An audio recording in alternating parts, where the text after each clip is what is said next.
மவனே அந்த ரோபோட் போய் லிஸ்ட்டை கலெக்ட் பண்றதுக்குள்ள நம்ம போய் பண்ணணும் வா. மவனே இதான் அந்த லிஸ்ட், பத்திரமா வச்சுக்கணும். அப்பா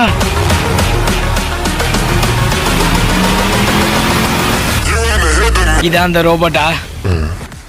யாரா நீங்க? நாங்க லிஸ்ட் புக் டிரெக்டட். ஒழுங்கு மரியாதை அந்த லிஸ்ட் புக்கை என்கிட்ட தெரியா இல்ல இந்த கன்ல உள்ள புல்லட்டை உன் நெஞ்சுக்கு பக்கத்துல பார்க் பண்ணவா? முடியாது. குழந்தை ரொம்ப ஆர்வ கோளாறா இருக்கு, விட்டுட்டு போன்னு நான் நல்லவன் கிடையாதுடா, சாவு. அப்பா குட் பாய். உடனே டைம் டிராவல் பண்ணி அப்பாவை காப்பாத்திரும். என்ன டைம் டிராவல் வச்சு ஒர்க் ஆக மாட்டேது. என்ன எந்திரிச்சு எப்போ விடுறேன்? டேய் அப்பா நீ என்ன சாகலையா? எப்ப எப்ப நண்டா இருக்க நீயும்? சரி எப்படி சாகாம இருக்க? அந்த புல்லட் ஒன்றும் அந்த காலத்து நோக்கியாவோட பவர் இல்லை. நல்ல வேலை இந்த நோக்கியாவால தப்பிச்சேன்.